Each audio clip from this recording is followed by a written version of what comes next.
Good afternoon. Good afternoon. Welcome to London. My name is David Cohen. I'm reporting on behalf of Cooltv-se. We're standing in Curzon Street outside the Saudi Arabian embassy, which is right behind me, as you can see over there.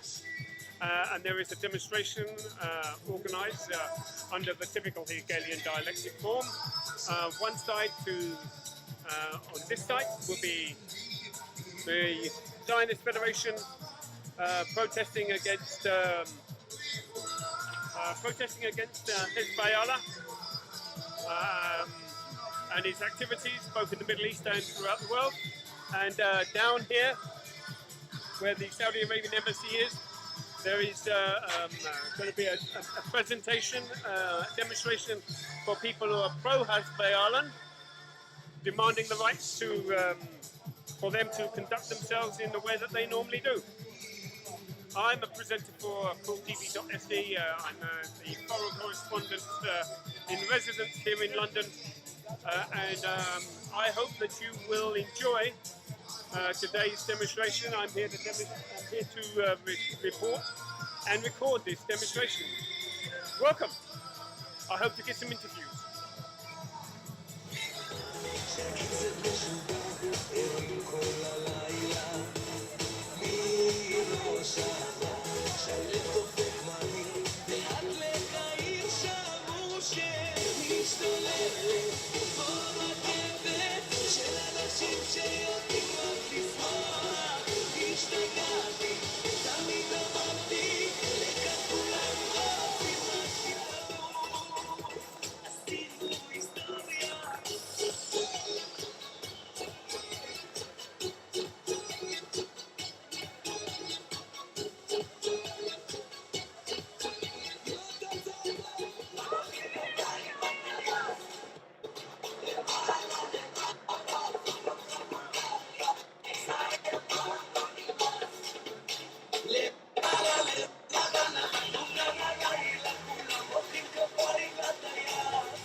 Right behind me is the Hezbollah camp, and they're chanting "Free, free Palestine from Israel," but obviously we know that's a lie.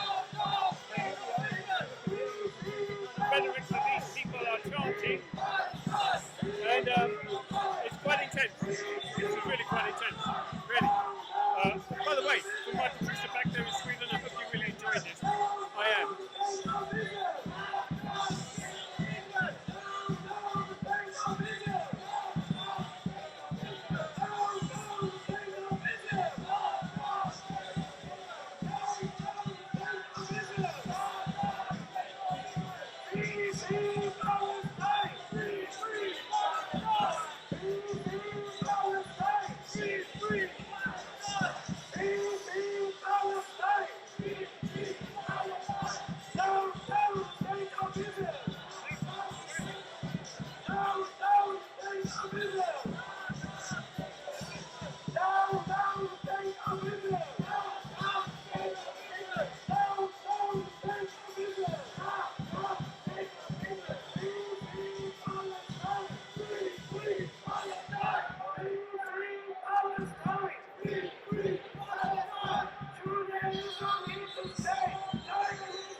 For many centuries, anti-Semitism, Jew hatred, was religious in nature. We were supposed to be evil because of our religion, and we were supposed to be in league with the devil. In the 19th century, it took on a phony scientific form. Now we were the enemy because of our race. That form of Jew hatred lost its credibility among decent people after the horrors of the Holocaust. So now we see a new 21st century version of Jew hatred. Now we're supposed to be evil because of our nation state. Anti-Zionism really is the new anti-Semitism. Yet throughout, the same demonising themes have persisted. Jews are all powerful and control the banks and the media. Jews are malevolent and are the enemies of peace. Once we're accused of poisoning the wells, of spreading the Black Death, of using the blood of little Christian children to make matzahs. Today we stand accused of racism, genocide, organ harvesting and land stealing. We've even been blamed for the Grenfell tragedy. And we're even accused of lying about anti-Semitism. Because there isn't really anti-Semitism, you see. And if the Jews say there is, then well, it just proves the Jews are a bunch of liars. And if you see some sort of contradiction in that, then you're beginning to get the point. Today we have three main enemies. First, there's the old white fascist far right, because those people haven't gone away. And let's be clear that we have no truck with them, even when they claim for their own purposes to be our allies. Not today, not ever. Secondly, the Islamist far right, which seeks to annihilate Israel and commit genocide against the Jewish people. The far right of Hamas and Hezbollah and of the Iranian regime. It's that far right whose banners we see across the road. But let's also be clear that the Islamists don't speak for the vast majority of decent Muslims. We have no quarrel with the Muslim community and wish only to live alongside them in peace as our fellow citizens. And then thirdly, there's the totalitarian, post-Marxist far left. Now, the left used to be about supporting the working class, but the trendy left we have today largely consists of middle-class students and would-be intellectuals and wouldn't recognise an actual working-class person if it fell over one. In desperation, this left has latched onto the Israel-Palestine conflict and formed a bizarre alliance with the Islamists. Surely the most unprincipled alliance known to politics since the Hitler-Stalin pact. So we have the pathetic spectacle of self-styled feminists lining up alongside violent misogynists, of gay rights campaigners supporting those who execute gay people, of some naive Christians giving their blessing to the very people who are driving Christians out of the Middle East. And perhaps most disgracefully of all, Jews who should know better saying Kaddish for terrorists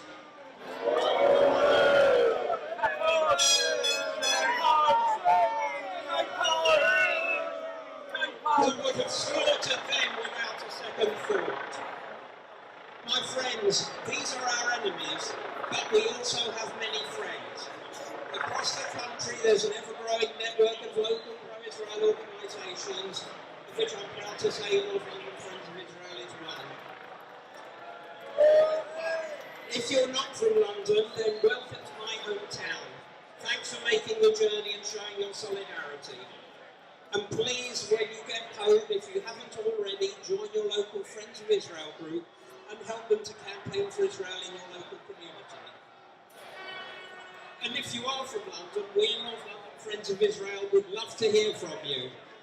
Because away from set pieces like this one, away from the slogans and counter-slogans, what matters is the day-to-day work of persuasion among our friends, neighbours and fellow citizens. Thanks to all of you for coming, and please take away this message. We're in this fight for the long term. It isn't easy, but have confidence. It's a fight we can win, and it's a fight we will win.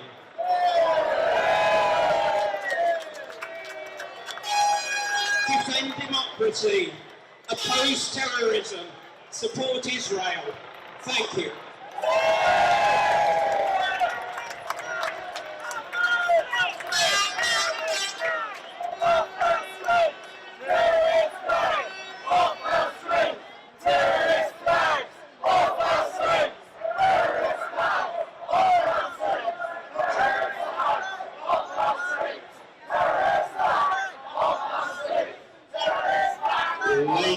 and gentlemen.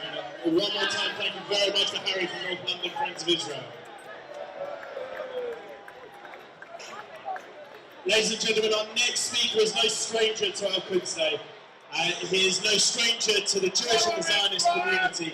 It is my absolute pleasure to introduce MP for Hendon, Dr. Matthew Offord.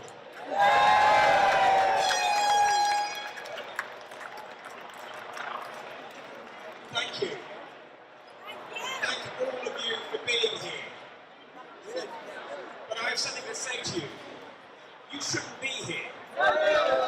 We shouldn't be here. We shouldn't have to be here. The streets of London protesting against a terrorist flag and people who are defending an organisation. We should not have to do this. But most of all, the protests in front of us should not be here.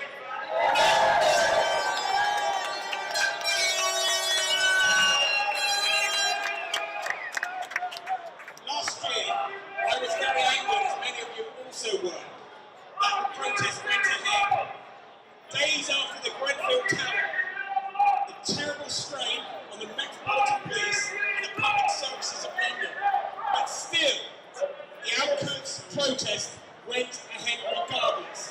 That is a disgrace.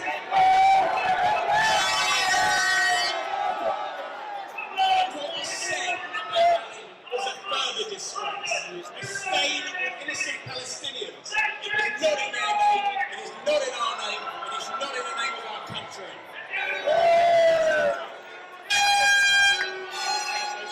But politicians have some blame. We have argued on the floor of the House of Commons that the flag of Hezbollah should be banned. It should be restored in its entirety under the Terrorist Act.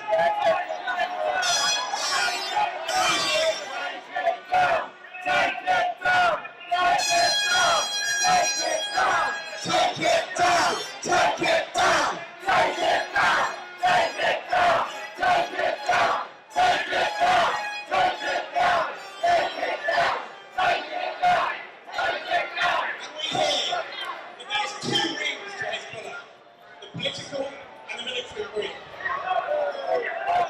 it is not. And who says that there is not? Hezbollah themselves. So the government must hear my call today. They didn't hear it from the London mayor, they didn't hear it from Conservative backbenchers and Labour backbenchers, and they don't hear it from us today. When will they hear it?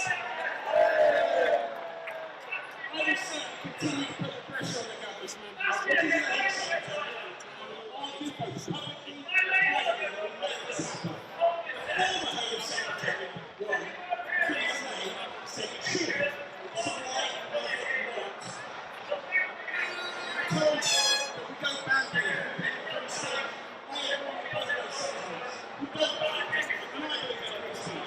That is not free speech.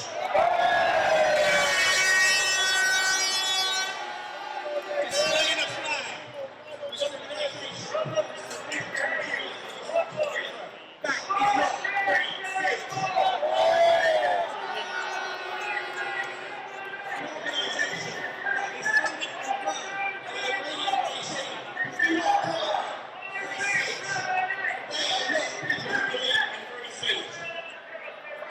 Unlike Israel, the only place free speech is democracy, the rule of law, a place where people can be part of a national society and an organisation. And I see signs of this in Israel, the apartheid state, a disgusting slur on places like South Africa that actually had apartheid in the 1980s. That was a country where black people could not be part of society, could not be elected to government, could not be part of civil society. Unlike Israel, that is a fact. Israel is not an apartheid state. What it is a country that is under daily attacks. We have attacks on the border in Gaza. Organisations, no doubt, assisted by Hezbollah, but certainly funded by Iran, who want to go through that barrier and to take the hearts out of Jews living nearby. Well, the Israeli government will not let that happen. And today, we will not let the demonstration in front of us happen without us, with our counter-protest. So I say no, no to the flags, no to Hezbollah, and no to violence on the streets in London. Thank you.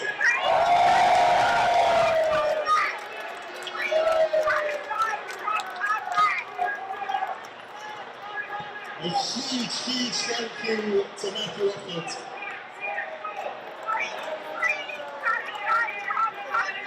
Ladies and gentlemen, so many of you will have written letters, signed petitions, and contacted your MPs and other members of Parliament to call for the terrorist flags to come off our streets. One of the organisations behind that is the Coordinating Against Anti-Semitism, and I'm proud to be able to invite Agaist to speak on our stage today.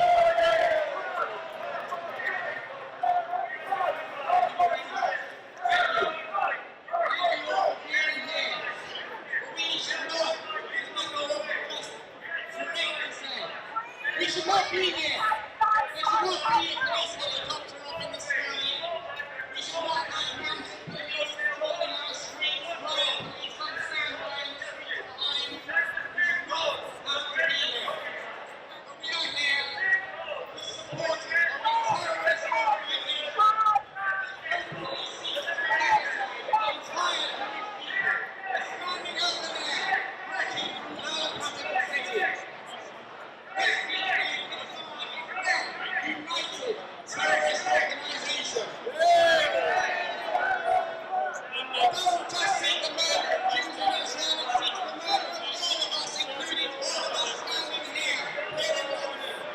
It seeks to deny it. Those people over there, those people, they support us saying Hezbollah meters away from us.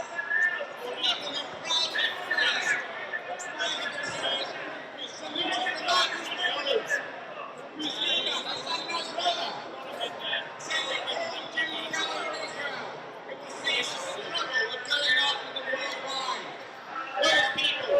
Those people, standing under police protection over there, brazenly and admiringly fly the flag of a terrorist organization which has bombed Jews from Buenos Aires to Burgas, which has closed Jewish targets in London, which has rained thousands of missiles upon Jewish civilians and Arab civilians and Christian civilians in Israel. In the words of Hezbollah operative Hussam Yaqub, who was caught plotting a terrorist attack in Cyprus a few years ago, I was just collecting information about the Jews. This is what my organisation is doing everywhere in the world. Those people, and those people don't just support Hezbollah, which murders Jews. They support Hezbollah, which has murdered hundreds of American and French soldiers in Beirut, which has blown air passenger jets out of the sky in Panama, which is at the very moment committing terrorist atrocities against the people of Syria, the non-sovereign civilians of Syria. Those people support all of that. But those people here get away with it. They get away with it by claiming they just support political wing of Hezbollah. Because here in Scotland, the government is the military wing and not the political wing. Let me tell you about the political wing of Hezbollah. It doesn't exist. It's a fiction. And how do we know? Because Hezbollah tell us.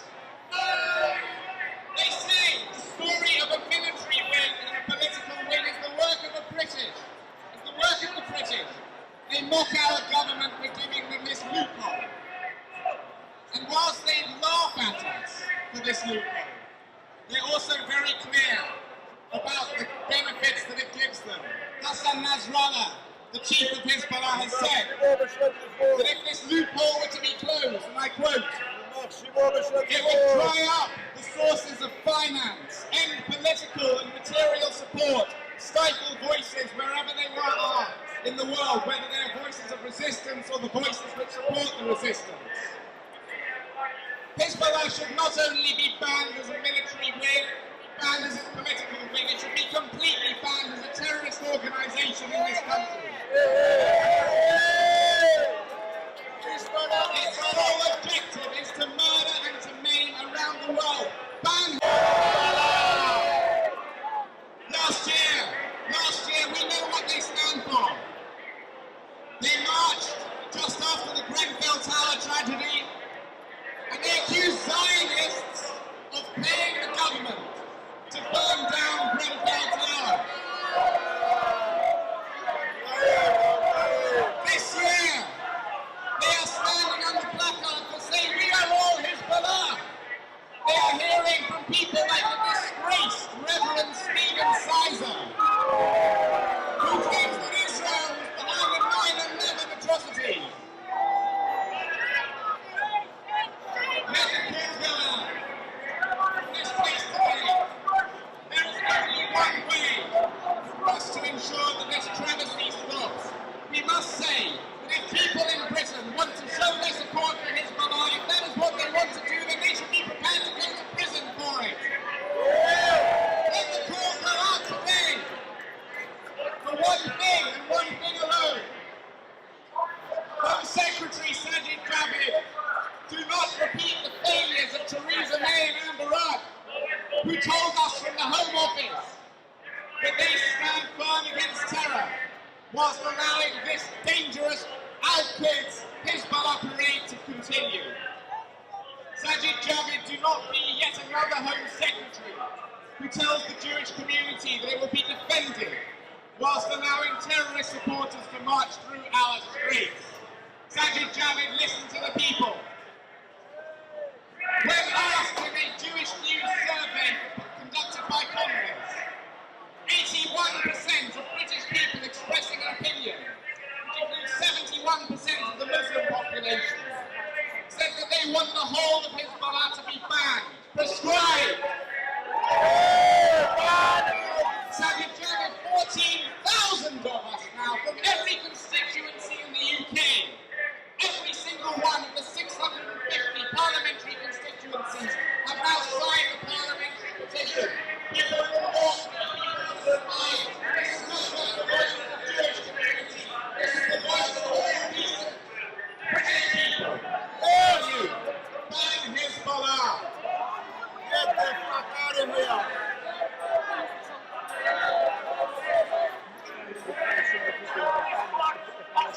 Ladies and gentlemen, this country cannot claim to be tough on extremism and tough on terror whilst allowing this to continue. It is time for this to be the last Al-Quds Day. Let's not come back here next year. Sajid Javid is one of your first Home Secretary. Listen to us, the Jewish community. Listen to us, the British public. Listen to your MPs like Matthew Offord here today and ban Hezbollah.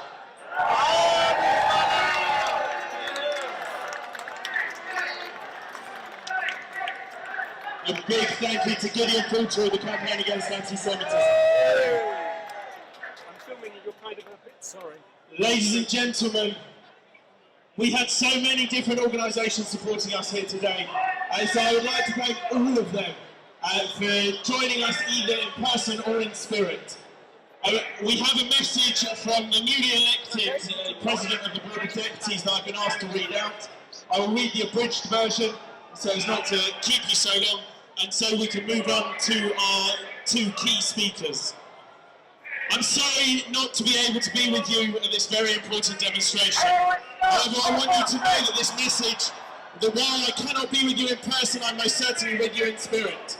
Since Al-Quds Day was inaugurated by the Iranian regime in 1979, it has become the annual opportunity to demonise the only Jewish state, the State of Israel, and to show support for terrorism against Jews and those of different faith.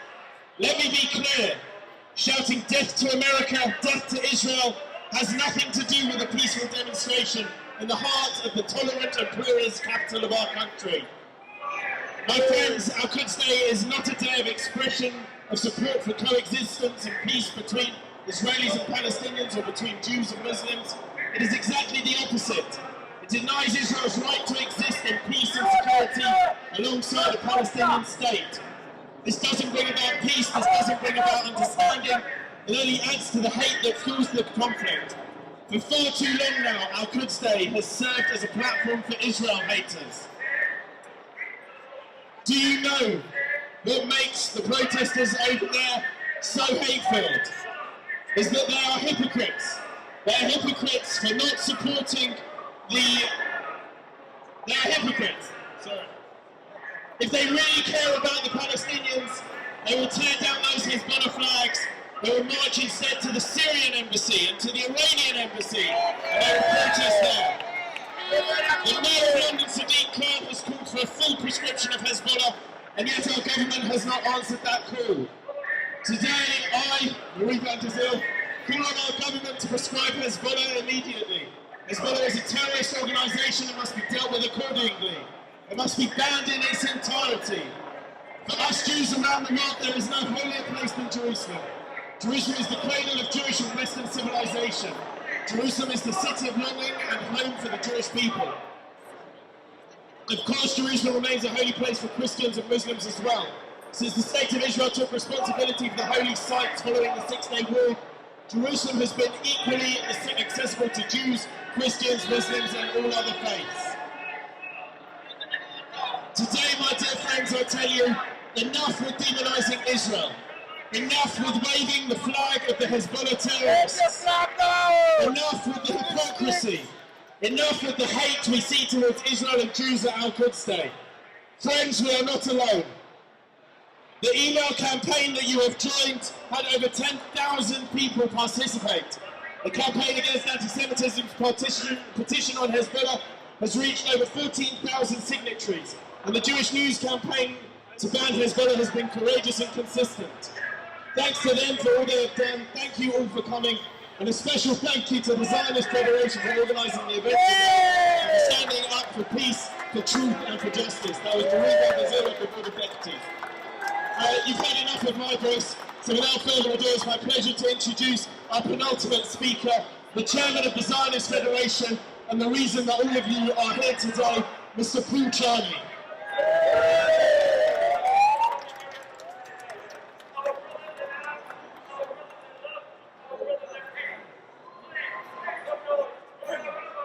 Thank you, thank you, thank you, thank you, thank you all for coming back again to help us get those disgusting flags off our streets.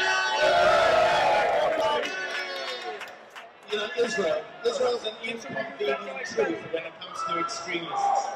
Without an Israel, can you just imagine for one moment what the Middle East would look like?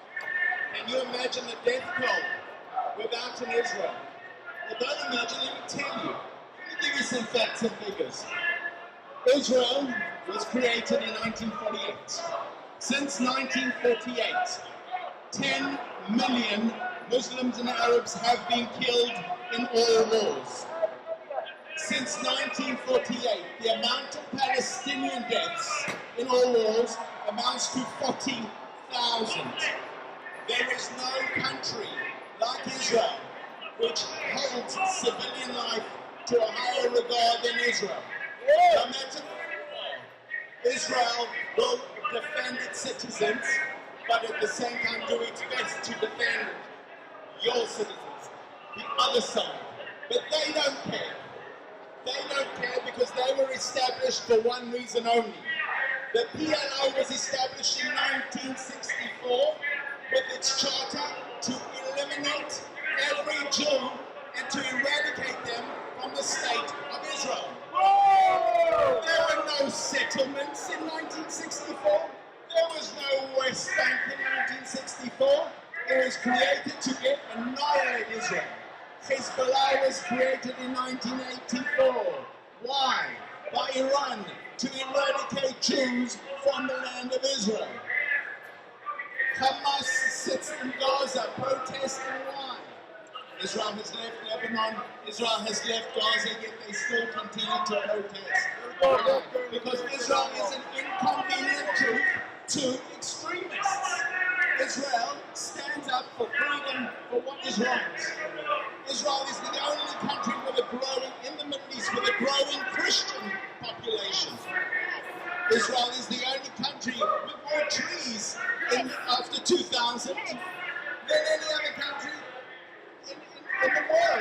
country with growing trees. Israel's the only country with a true free journalism and democracy and rule of law. Now let me tell you something else about Israel that a lot of people don't know. Israel, standing in front of 40,000 people in Gaza, know what their purpose is there for. And yet the rest of the world still swallow the Hamas lies. It's disgraceful.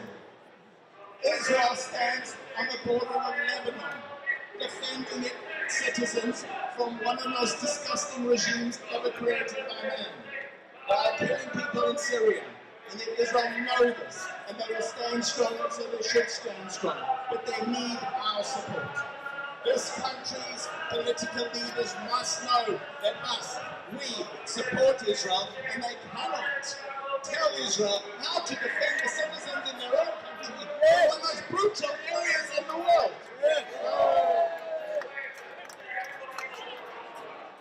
Let me tell you something about refugees. Don't let anyone come and say that our problem is 750,000 Arab Palestinians refugees.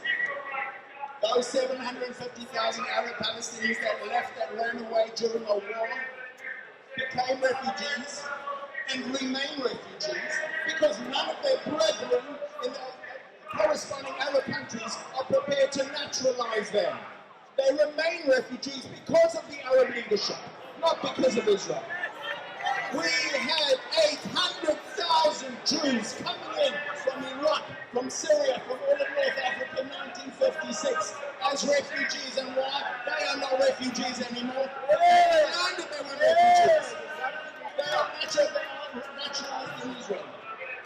All I want to say is this country, all of us standing here, stand up for all those values, opposing those flags, against those flags. And the fact that they can fight in is because we hold those values so dear. So I want all of you, and I can see some new faces and some old faces. I want to thank Northwest Friends of Israel, Sussex Friends of Israel, CIA. I want to thank Matthew Oshik. I want to thank Richard Knowles, who's about to speak a whole lot better than I can. I want to thank all of you that came out today, because guess what? Guess where you're all going to be next year this time? Right here. Get them off our streets! Get them off our streets! Get them off our streets! Get them off our streets! Get them off our streets! Ladies and gentlemen, a big round of applause for Cooltv-se from the Zionist Federation.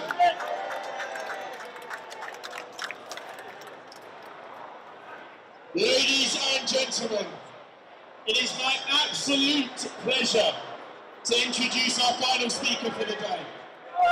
A man that needs very, very little introduction, as many of you are here because of him. I have spoken to so many of you here who have had one question for me. What time is Majid speaking? Well, that time is now. Straight from the ABC studios and his show, it is my absolute pleasure to welcome Majid Nawaz to the stage.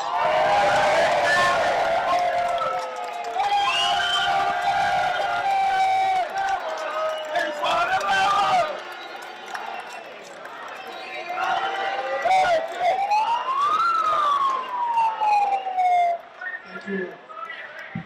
The cost of me standing here today in front of you is quite a significant one. I had to think very hard before coming today to address you, because of course it won't surprise many of you the difference between those of us who stand here and the flag that you raise and those who stand over there and the flag that they raise is a gun. You do not see a weapon emblazoned on your flag.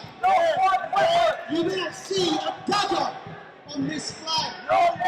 But you see a symbol of your identity versus a symbol of violence.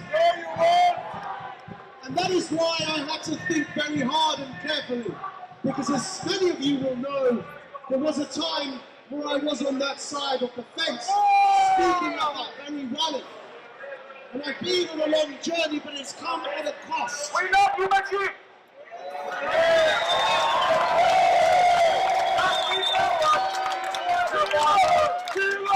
But the cost is one that we have to consider if we want to stand on principle and for universal human rights. Yes. And that is what brings me here today. It's not to make any wider point than to make the following point.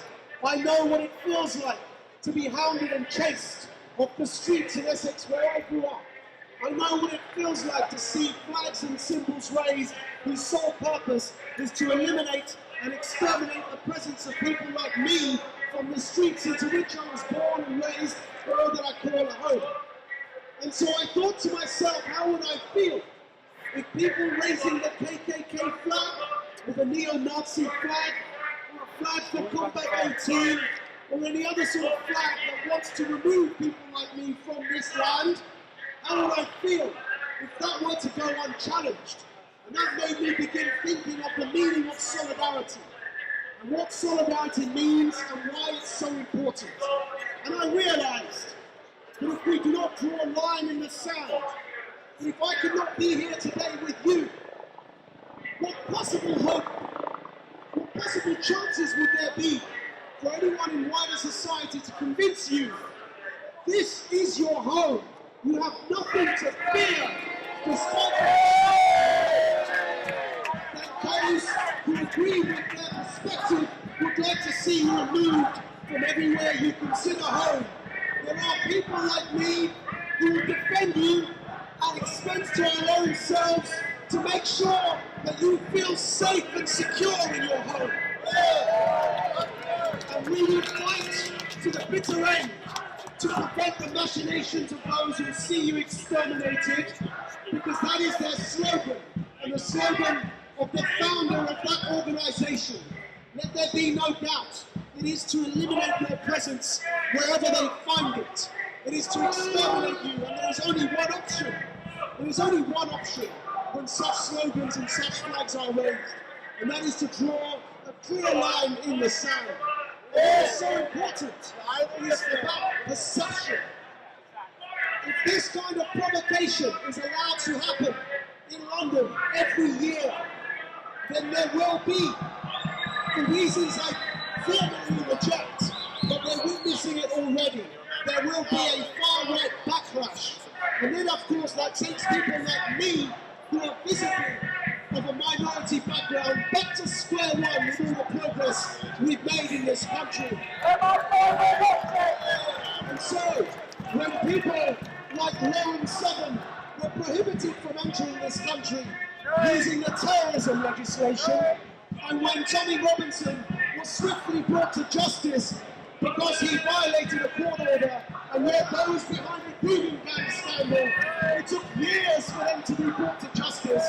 When there's a perception of injustice and inconsistency, that same terrorism legislation that was used to prevent Lauren Southern entering this country has done nothing to stop people literally raising a flag that has a machine gun on it with a dagger on it, the slogan of which is to exterminate the Jewish people. And I say that that perception of inconsistency will lead to a far-right backlash. And that far-right backlash will come for people like me and for people like you. So there is only one option we have, and that is to stand together in solidarity against terrorism wherever we see it. And that's why I'm here with you today, and I shall continue to stand with you insofar as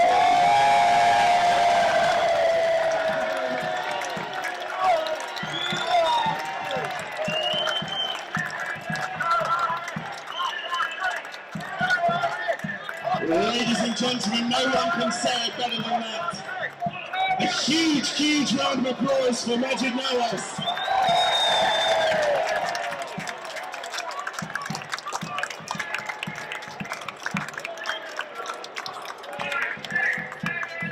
Ladies and gentlemen, the only sounds we can hear from the other side are people singing "From the River to the Sea." That is no voice of tolerance, that is no voice of equality, that is simply saying that they wish to annihilate the state of Israel. We are here to say that there is no place for intolerance on the streets of London, and to say those big yellow flags with the rifle on have no place on our streets. So all together now, terrorist flags off our streets! Terrorist flags off our streets! Terrorist flags off our streets! Terrorist flags off our streets! Terrorist flags off our streets! Terrorist flags off our streets! Terrorist flags off our streets! Ladies and gentlemen, it is so easy for us to think of it simply as a flag or simply as an organisation. There's so many of you holding up placards with the names of the victims of Hezbollah. That flag is not a victimless flag. That flag has real people who had real families who were killed or injured as a result of people perpetrating acts in the name of that flag.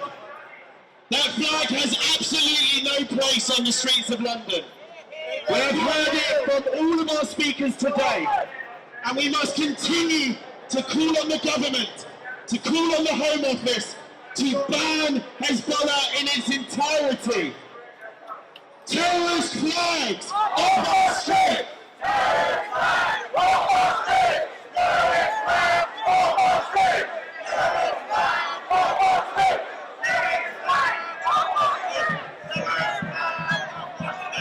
Ladies and gentlemen, as proud Zionists... Okay, ladies and gentlemen, this is Carney, who's the chairman, I believe, of the Zionist Federation UK. I've met him once before. I met him on the trip to Israel, on my trip. I got involved in this media. Thank you very much, Lawrence Berger. This is Paul Carney, and he is going to describe what this demonstration is about and give us some key facts, give you, the Swedish audience, some key facts about what is going on in the Middle East with regards to Hezbollah. Well, thank you very much. This demonstration is very simple.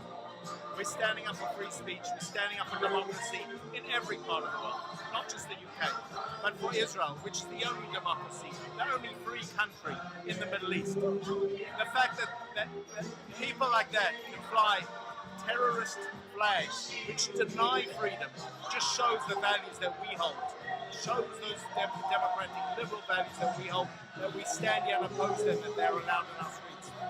Make no mistake, Hezbollah was established by Iran, which was set up in order to eradicate the entire of Israel, every Jew from Israel, and not just to do that, but to enforce an extremist ideology across the country. Without Israel, there would be so many more deaths, and we know this. We know this because since 1948, in every war across the Middle East, there have been 10 million deaths, Arab and Muslim deaths, 10 million. And since then, all the wars with Israel, there have only been 40,000 Palestinian deaths. The numbers said all. Each death shouldn't happen and each is a tragedy. But we know that Israel protects not only its own citizens, civilians, it protects the lives of both Palestinians and other civilians. But if you're a terrorist and you want to come harm Israel, Israel won't allow it.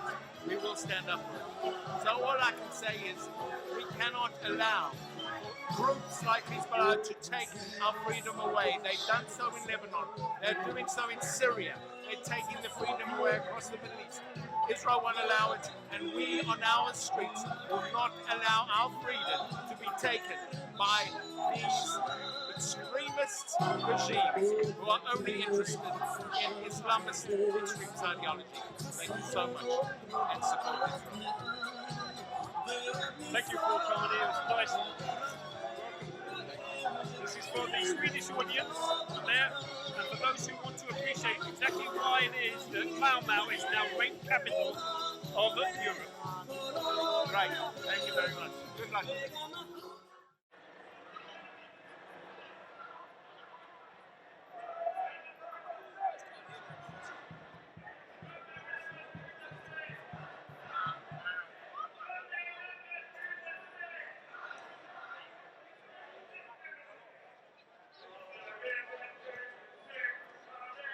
Well, as you can see, it's been a really kind of exciting day. There's been 3, 4, 5, about six speakers on behalf of Israel. And right behind me, as you can see here down there, behind the flags, Hezbollah are chanting, pushing Israel into the Mediterranean, exterminate Israel. They're not reasoning. They don't reason. Those people do not reason. What they do is they chant rhetoric after rhetoric after rhetoric. Right now, the Israeli committee or Zionist Federation, they're kind of chanting, get terrorist flags off our streets, and quite rightly so. We don't want to enforce that kind of mark in this country, and therefore this is obviously quite a heated event. But the Metropolitan Police, who have been very good at separating the camps and preventing what could easily have turned out to be quite a nasty event. I'm just going to continue recording. I'll go off camera.